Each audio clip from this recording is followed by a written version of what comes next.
ini adalah woman empowerment gitu ya. Dan kita mau belajar sebenarnya kenapa perempuan perlu berdaya. Laki-laki berdaya kan jarang sekali dibahas karena memang dunia sosial kita udah biasa dengan laki-laki yang berdaya gitu ya. Nah, tapi sekarang kita mau bahas tentang perempuan yang berdaya. Kenapa? Maka semoga materi singkat ini bisa jadi suatu yang baru buat kita. Tapi sebelum sepanjang nanti aku share materi, kalau bisa aku minta tolong banget teman-teman, yuk kita open cam, kecuali memang lagi nge-lag banget atau kita sedang gak enak badan gitu. Yuk kita open cam karena buat aku sendiri ruang Zoom itu juga jadi kayak rumpaan kita gitu ya, dan biasanya kita yang bicara jadi lebih semangat ketika ngelihat wajah-wajah kalian gitu. Itu yang pertama. Yang kedua teman-teman, sepanjang nanti aku kasih materi singkat banget ini, aku minta tolong sama teman-teman cari satu tokoh figur perempuan yang menurut teman-teman berdaya, perempuan ini memperjuangkan equality, dan perempuan ini berani menyuarakan pendapat-pendapatnya dan dia menjadi potret perempuan yang memang berdaya seperti itu. Kalau menurut kalian mamah kalian yang berdaya, kalian boleh pakai cari fotonya gitu ya. Nanti kita mau tunjukin itu sebagai background kita. Gitu ya. Dian Sastro boleh banget ya. Dian Sastro. Oke, aku share ya, teman-teman. Oke, sudah kelihatan ya? Teman-teman, aku minta please boleh di chat, boleh juga langsung unmute your mic. Share apa yang kamu pikirkan tentang gambar perempuan dalam yang kamu lihat. Tentang perempuan dalam gambar ini, sorry. Share apa yang kamu pikirkan tentang perempuan dalam gambar ini. Lagi bete. Lagi bete. Thank you. Ya kayaknya lagi bete. Dia lagi bad mood. Thank you. Ada lagi?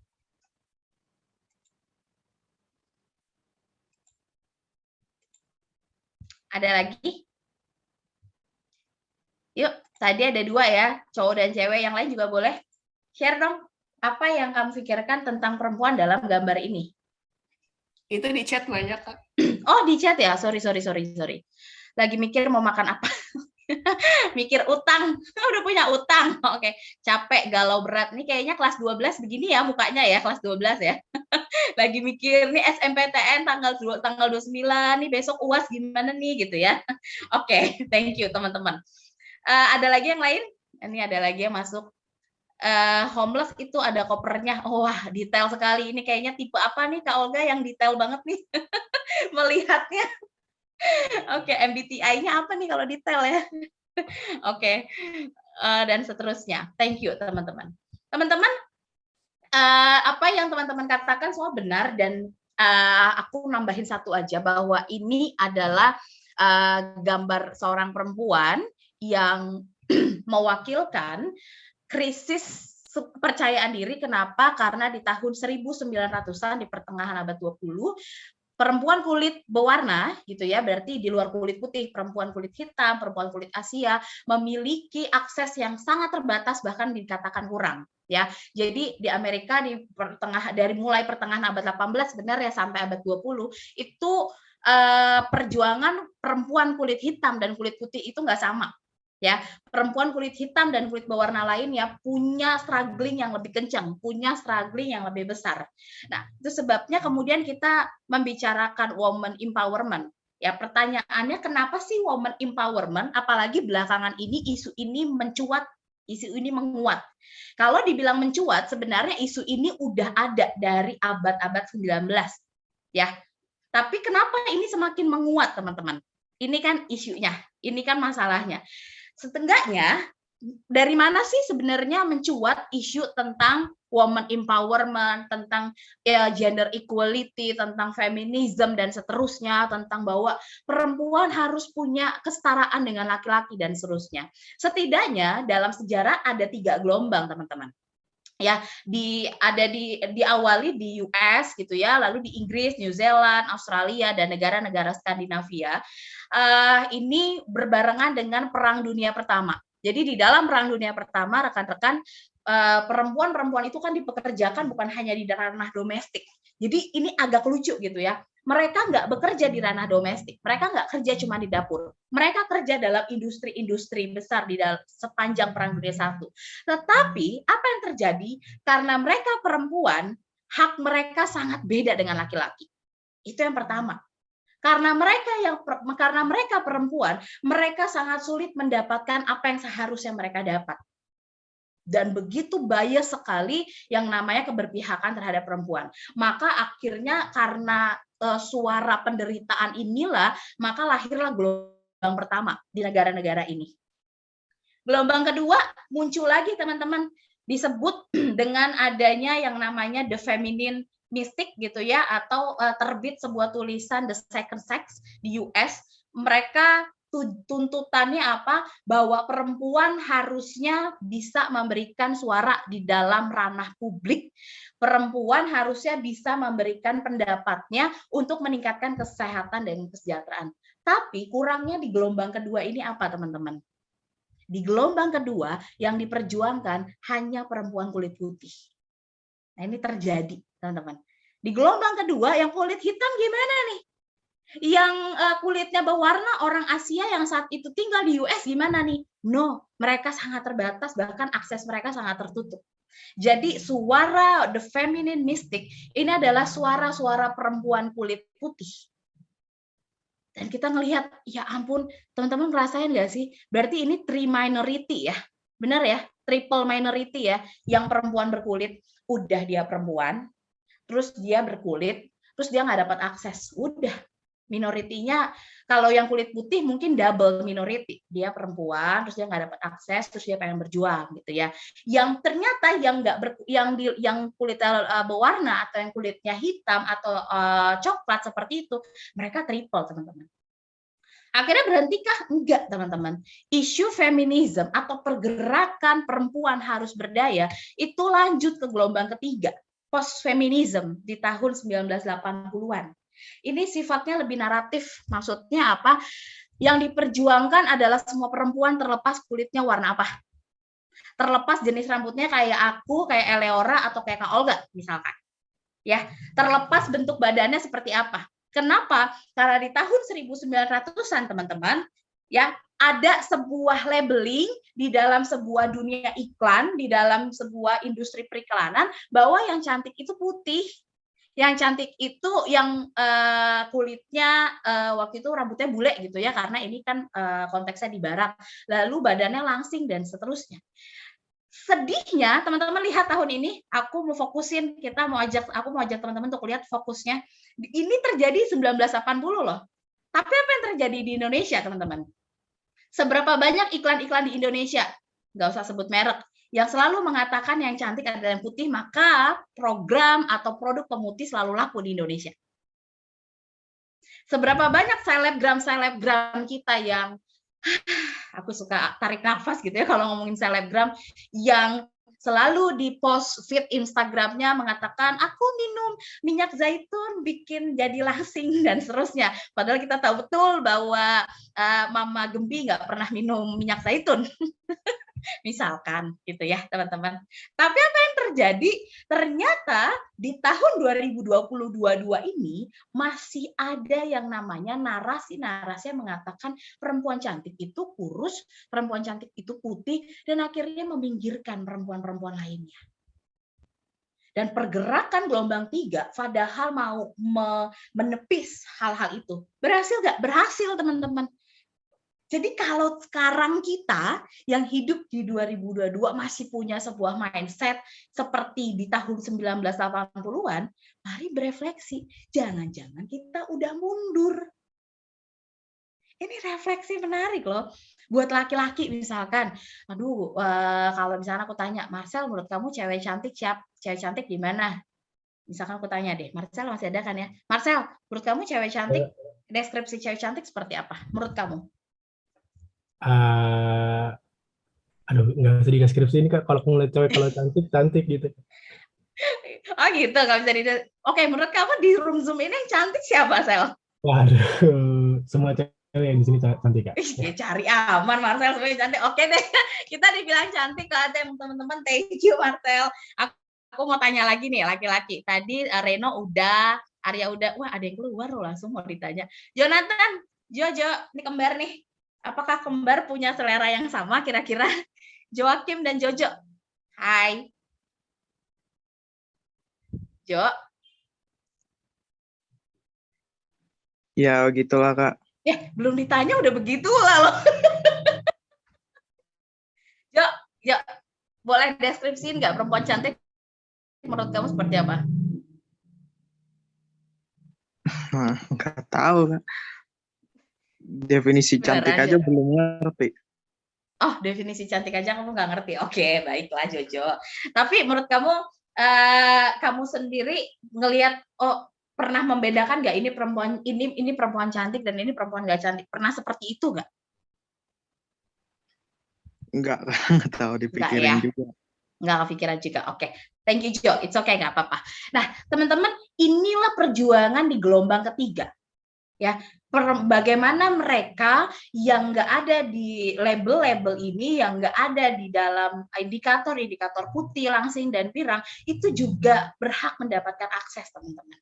Jadi sebenarnya feminisme bukan hanya bicara tentang gerakan perempuan, tapi ini juga gerakan komunal, gerakan masyarakat, gerakan sosial untuk apa? Supaya perempuan dapat hak, itu poinnya teman-teman.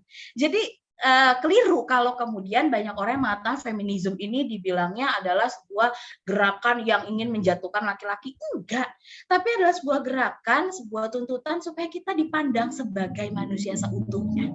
Bukan hanya karena warna kulit, bukan hanya karena kita perempuan, gender kita, dan lain sebagainya, teman-teman. Nah, ini fakta, teman-teman. Ini fakta yang menyedihkan. Aku mau ngajak teman-teman untuk merefleksikan ini. Berdasarkan catatan tahunan Komnas Perempuan, di tahun 2021, kasus kekerasan masih segini, teman-teman. Kalau teman-teman lihat datanya, itu turun dari 2019 ke 2021 itu turun. Tapi yang terjadi, kenapa ini menurun? Karena teman-teman, di sepanjang pandemi banyak sekali perempuan yang stay di rumah, lalu kemudian di rumah bersama dengan orang rumahnya gitu ya, sehingga dia sangat terbatas untuk melakukan pengaduan. Tapi nyatanya yang dijumpai, kekerasan di dalam pandemi justru sangat besar. Dan ini terhadap perempuan, teman-teman. Peringkat pertama, kekerasan terhadap istri. Ya, kekerasan terhadap istri. 49% kasusnya sepanjang 2021. Dan apa yang terjadi? Kita punya satu budaya yang harus dikritisi, yang seringkali mengatakan bahwa istri harus tunduk, yang seringkali kurang menafsirkan dengan tepat bahwa seolah-olah ketundukan istri adalah keterimaan dia, kalau sekalipun dia dilakukan kekerasan, sekalipun dia dianiaya, dia tetap harus terima dan seterusnya. Narasi-narasi ini berkembang di dalam masyarakat. Itu sebabnya kekerasan terhadap istri menjadi nomor 1 di dalam Catahu, data Komnas Perempuan. Nggak hanya itu, teman-teman, nomor 2 adalah kekerasan dalam pacaran. Dan perempuan menjadi pribadi yang paling sering mendapatkan kekerasan di dalam pacaran. Kekerasannya mulai dari apa? Verbal. Mulai dari apa? Ancaman. Ya. Itu sebabnya kemudian data ini harus menjadi refleksi buat kita, terutama buat perempuan, supaya bagaimana kita berdaya. Dan buat laki-laki yang ada di room Zoom ini, untuk melihat data ini, untuk melihat angka ini, bagaimana saya menjadi laki-laki supaya saya mau berdiri bersama-sama dengan perempuan. Ya, kekerasan terhadap anak perempuan 14%, kekerasan oleh mantan suami, sisanya ya 17% teman-teman, yaitu kekerasan oleh mantan suami atau mantan pacar, aduh, udah mantan loh padahal, masih bisa melakukan kekerasan. Lalu serta kekerasan terhadap pekerja rumah tangga, ART kita, itu terjadi 17%. Dan ini adalah perempuan semua, teman-teman. Apa ini terjadi, teman-teman? Ada yang mau share nggak sebelum aku ke slide berikutnya? Kenapa kira-kira angka ini sangat tinggi? Kenapa perempuan rentan sekali terhadap kekerasan? Aku mau dari laki-laki dulu dong. Laki-laki punya perspektif apa? Siapapun boleh. Aku coba deh, Kak. Ya, Marcel. Mungkin kenapa bisa tinggi datanya dan kenapa bisa perempuan gampang kekerasan itu mungkin cowoknya itu melihat ada yang lebih lemah dari dia, Hmm. ada yang lemah dari dia, dan ada yang bisa di tempat dia melampiaskan dari tempat lingkungan luarnya. Karena dia tidak bisa melampiaskan di luar, dia melampiaskan dari tempat terdekatnya, dan menurut dia bisa dilampiaskan. Dan mungkin ya dijatuhkan ke istrinya, ke pacarnya, dan sebagainya. Oke, ini menarik nih. Thank you, Marcel. Marcel bilang ada sesuatu perasaan bahwa ada yang lebih lemah dan berarti ada yang lebih berkuasa, ada yang lebih kuat gitu ya, Marcel ya. Dan laki-laki punya pemahaman karena saya lebih kuat, maka saya berhak gitu ya. Maka saya berhak melampiaskan, yang kata Marcel, melampiaskan apa yang nggak saya suka terhadap perempuan yang dianggap lemah. Thank you, Marcel. Menarik ya, ada relasi kuasa. Yang kedua dari perempuan, boleh dong siapapun, kenapa angka ini? Kenapa perempuan rentan sekali di dalam kekerasan?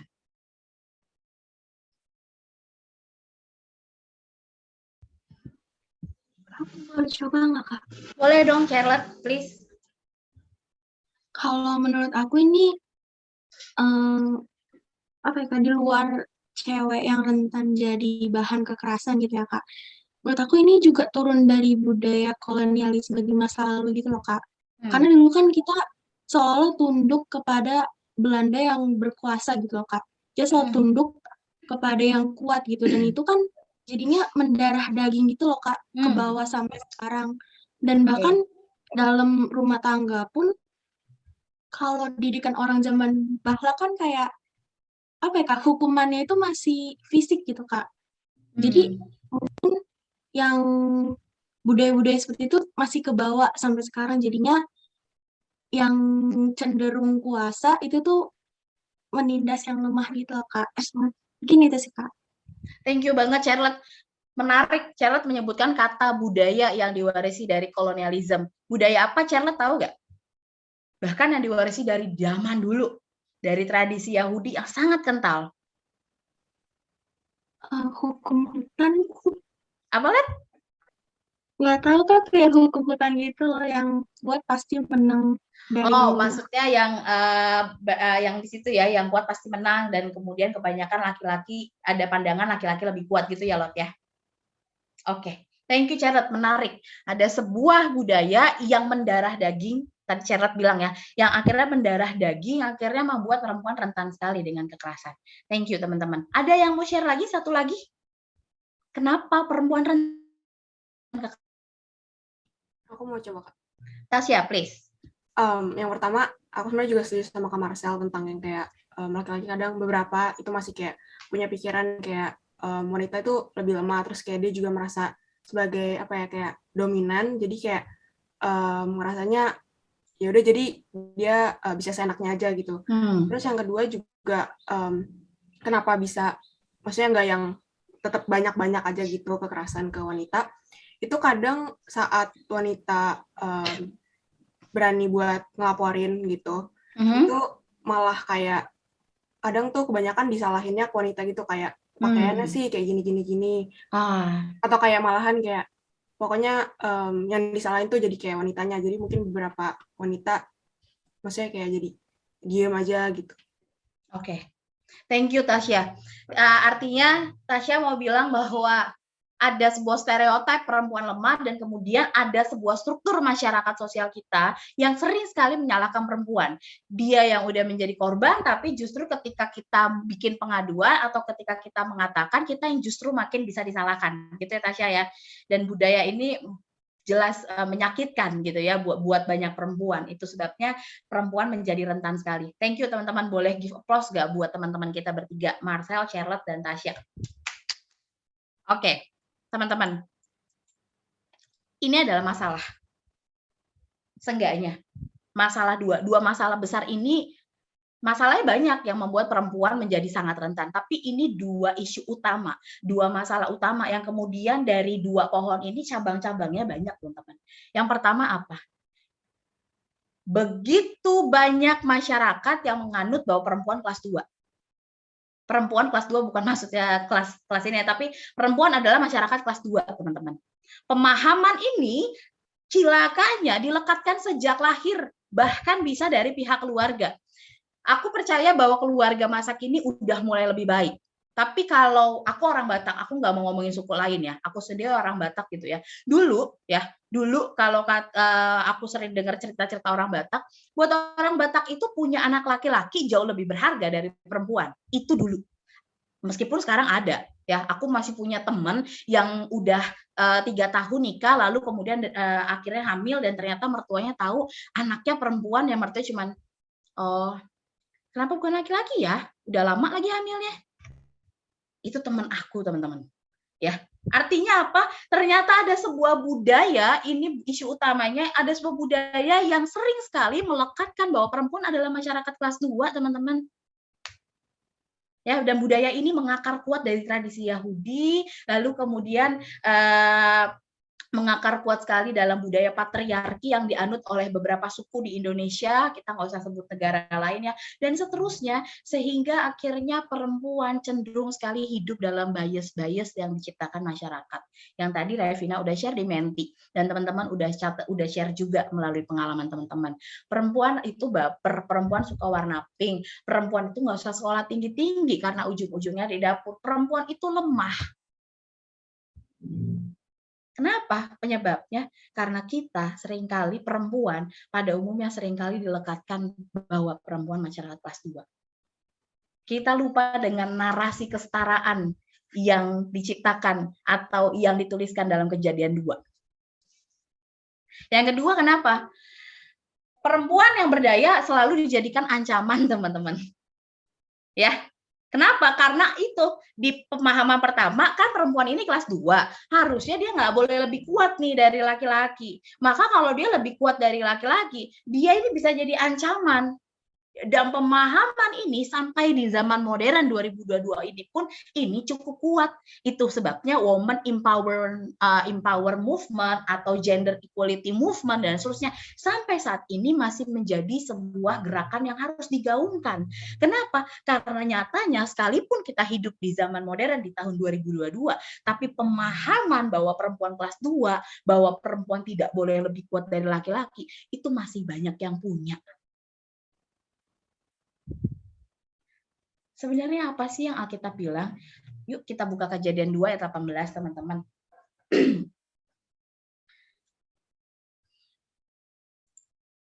Aku minta tolong Jessica, boleh? Untuk bacain. Hai Jess. Hai Jess. Halo Jessica. Oke. Aku minta Christiane.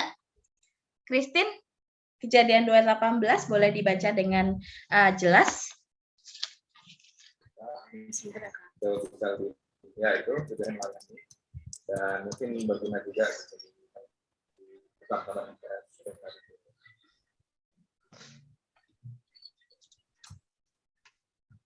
Tuhan Allah berfirman, tidak baik kalau manusia itu seorang diri saja. Aku akan menjadikan penolong baginya yang sepadan dengan dia. Terima kasih, Christiane. Teman-teman, apa kata Alkitab? Dan ini yang seringkali aku mau bilang, mungkin bukan kita, tapi banyak orang yang melupakan bahwa perempuan sesungguhnya hakikatnya adalah penolong. Kata yang dipakai di dalam Perjanjian Lama, bahasa Ibrani-nya adalah ezer, kenekdo, penolong yang sepadan. Ezer, bahasa Ibrani artinya adalah penolong. Tapi penolong bukan pembantu ya. Ini jadi beda nih. Penolong yang ini aku jelasin di sini. Penolong makna dari kata yang sebenarnya dari bahasa Ibrani-nya dia adalah kuat. Dia tidak lebih lemah. Bahkan kata ezer dipakai untuk menunjuk karya Allah ketika membebaskan bangsa Israel. Wow, gak sih teman-teman? Aku ketika tahu ini waktu di kuliah, di zaman kuliah, aku sering sampai geleng-geleng. Jadi bersyukurnya teman-teman tahu ini di kelas SMA atau di kelas 9 udah tahu gitu ya. Aku baru tahu ini karena waktu itu belajar bahasa Ibrani. Wow, amazed banget gitu ya. Ternyata perempuan itu adalah penolong yang bahkan beberapa kali penulis Perjanjian Lama memakai kata ezer untuk menggambarkan Allah ketika menolong, membebaskan bangsa Israel. Sespesial itu perempuan Allah ciptakan. Sekuat itu perempuan dilekatkan, dibuat oleh tangan Allah. Dan apa yang mau aku bilang sama teman-teman, kalau kemudian Alkitab menyaksikan bahwa kita adalah penolong, bahwa kita adalah Ezer yang bahkan tidak lebih lemah, apa yang mau kita refleksikan sama-sama? Maka kita sesungguhnya juga adalah berhak setara dengan laki-laki. Maka kita sesungguhnya bukanlah masyarakat kelas 2 yang bisa maju ketika laki-laki harus maju duluan. Maka kita sesungguhnya adalah perempuan yang bisa berdaya tanpa bias-bias dan tanpa bayang laki-laki. Kenapa saya berdaya? Karena saya perempuan. Kenapa saya harus setara dengan laki-laki? Karena saya perempuan. Udah nggak ada lain lagi. Karena hakikat kita, teman-teman yang perempuan, kita adalah penolong. Dan buat teman-teman yang laki-laki ada di sini, lihatlah, ibumu ternyata adalah penolong. Dia sangat kuat. Sehingga aku mau bilang, kelirulah, dan bisa dikatakan itulah bias-bias stereotip yang seringkali mengorbankan perempuan. Yang seringkali mengatakan bahwa perempuan itu lemah dan seterusnya. No, kita bilang justru perempuan adalah penolong. Yang kuat, yang enggak lebih lemah. Dan beberapa kali kata penolong ini disejajarkan dengan perbuatan Allah yang menolong bangsa Israel. Aku ingat teman-teman, nanti Revina mau share gitu ya, bagaimana pengalaman dia sebagai seorang perempuan yang jago tenis, ya Revina ya, gitu ya. Dan aku juga lihat bagaimana dulu murid-murid aku yang basketnya lebih jago dari laki-laki dan sering kali dikatakan, lu tuh cewek apa sih? Seolah-olah perempuan boleh main basket tapi jangan jago-jago gitu ya. Boleh main futsal ya tapi jangan jago-jago. Ya, selalu ada pembedaan. Dari mana sih pembedaan ini? Dari budaya patriarki kita.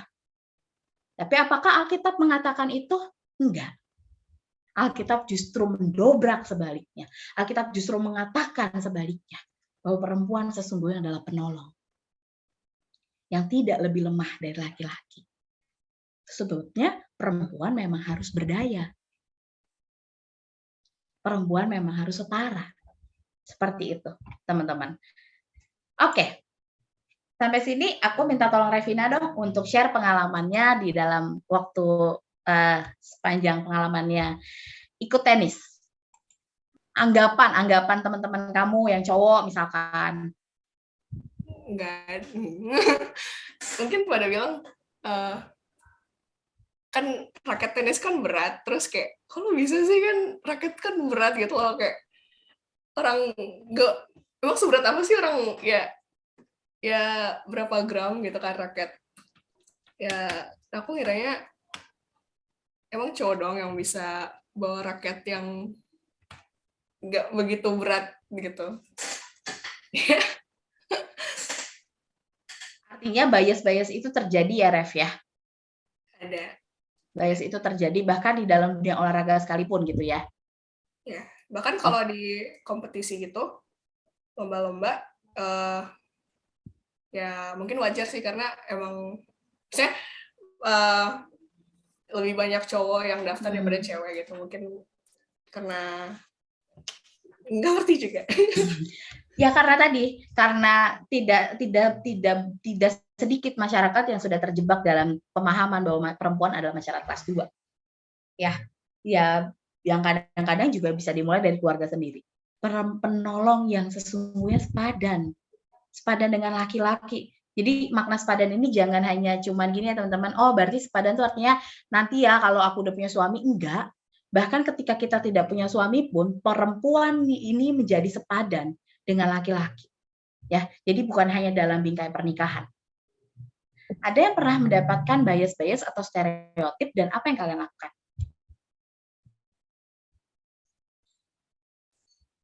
Yuk, share yuk teman-teman.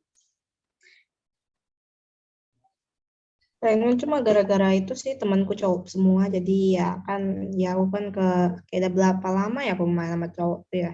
Jadi Sejak kecil? Sejak Ya, kecil? sejak kecil tuh aku emang tomboy,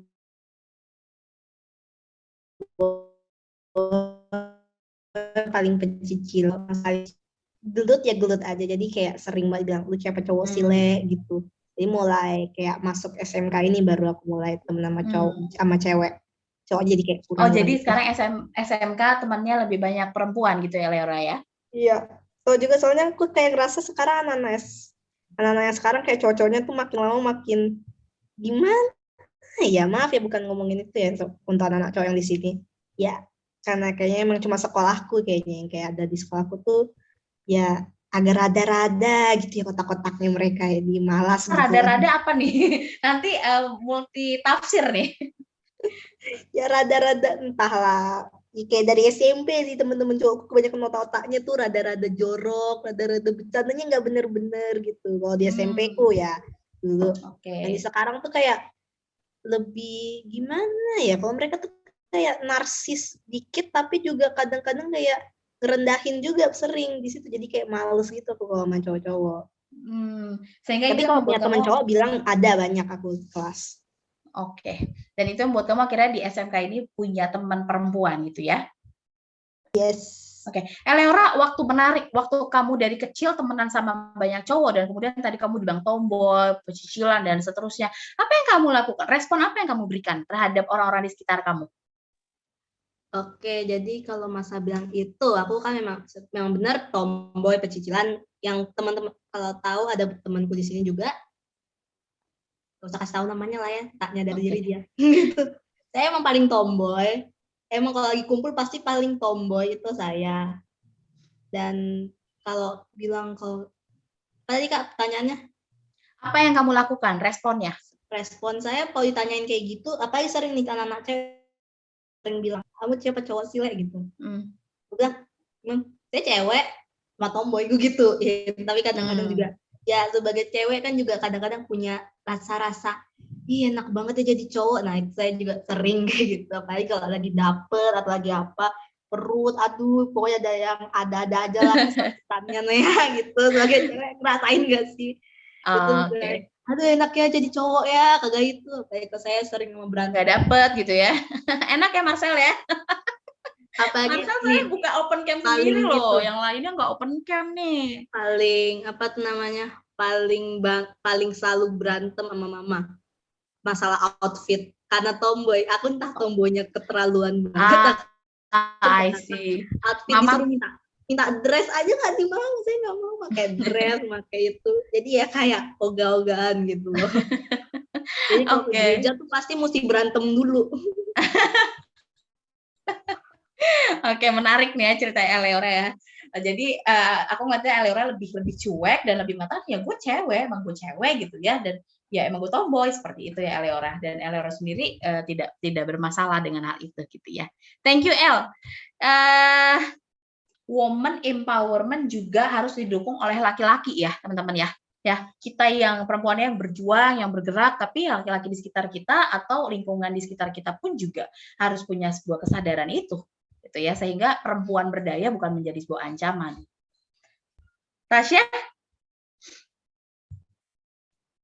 Sebenarnya belum kepikiran sih Kak, soalnya kayak kalau paling kayak bersama kayak Alara sih, kayak waktu kecil kan tomboy banget, maksudnya apalagi kan cewek satu-satunya, terus jadi kayak pasti ngikut abang terus gitu, terus kayak pas setiap acara misalkan mau kayak dulu aja misalkan mau bikin jas gitu sama pokoknya buat acara, terus aku kayak nggak mau pakai dress, jadi aku mintanya jas gitu.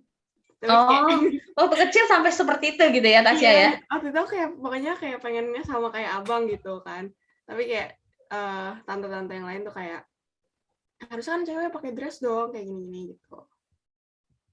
Oke. Dan kamu sendiri sampai sekarang udah remaja gitu, kamu sendiri memahaminya seperti apa? Akhirnya kamu sendiri cara berpakaiannya atau gimana dan seterusnya, kamu sendiri seperti apa? Kalau sekarang sih ya nggak masalah dengan ketomboyan kamu atau masalah atau gimana? Kayaknya kalau sekarang udah yang nggak setomboy waktu kecil gitu, jadi kayak yaudah nggak apa-apa dress, tapi kayak pas saat-saat kapan gitu, misalkan ada yang penting atau apa. Mungkin karena lingkungan juga ya Tasya ya. Dari kecil dulu sama abang terus, mungkin setelah ke sekolah kira ketemu teman-teman dan seterusnya gitu ya. Oke, baik, thank you teman-teman. Oke teman-teman, Revina akan menutup sharing kita hari ini dengan satu quotes yang Revina pilih. Silakan Revina. Oke, jadi kata Coco Chanel, girls should be two things, who and what she wants. Jadi perempuan itu harus menjadi apa dan siapa yang dia mau. Terima kasih. Wanita harus jadi dua hal yang dia inginkan. Siapa dan apa yang dia inginkan. Betul. Ya, jadi bahwa perempuan berhak punya suara, dia menginginkan apa, dan kemudian berdayalah dengan keinginannya itu. Gitu ya, teman-teman. Iya, teman-teman, kita boleh give applause buat kita hari ini yang udah berani sharing, yang udah yang udah meramaikan sharing kita pada siang hari ini. Terakhir, teman-teman, aku menutup dengan kesimpulan yang pertama, bahwa Alkitab tidak pernah mengisahkan perempuan masyarakat kelas 2. Tapi perempuan dan laki-laki adalah setara di dalam narasi penciptaan. Bahkan perempuan dikatakan sebagai Ezer. Apa yang mau dikatakan? Itu sebabnya lihatlah ke dalam dirimu, berdayalah, dan katakan kepada dirimu sebagai seorang perempuan bahwa aku berhak berdaya dan aku berharga. Buat laki-laki yang ada di ruang di room Zoom ini, katakan kepada dirimu, ajarlah aku supaya aku melihat perempuan juga adalah ciptaan Tuhan yang berdaya. Ya, yang kedua, teman-teman, kesimpulannya, mari kita tidak diam terhadap budaya yang sering mengerdilkan perempuan. Ya, yang sering mengorbankan atau memberi stereotip negatif perempuan. Ini berlaku buat kita, laki-laki maupun perempuan. Mari kita tidak diam terhadap budaya ini, tapi berani menyuarakan, berani mengkritisi bahwa perempuan juga berdaya, bahwa perempuan juga berharga. Sebabnya perempuan berhak sekolah tinggi-tinggi, makanya Charlotte dan teman-teman lagi mempersiapkan cita-citanya dengan masa ujian yang sangat keras gitu ya, teman-teman ya. Yang ketiga, teman-teman, bias siapapun bisa terjadi, bahkan di lingkungan keluarga kita, di lingkungan terdekat kita. Maka apa yang bisa kita lakukan? Suarakan dan katakan bahwa kita berharga. Break the bias. Aku mengutip tema International Women's Day 2020 yang baru dirayakan 8 Maret kemarin. Gitu ya, teman-teman ya. Oke, itu 3 kesimpulan kita. Kita akan melakukan doa bersama yang akan di-share oleh Revina, lalu nanti kita akan foto bersama. Ya, nah fotonya teman-teman, please pasang wallpaper kalau memungkinkan ya laptopnya, pasang background perempuan yang tadi kalian sudah pilih. Oke? Ya.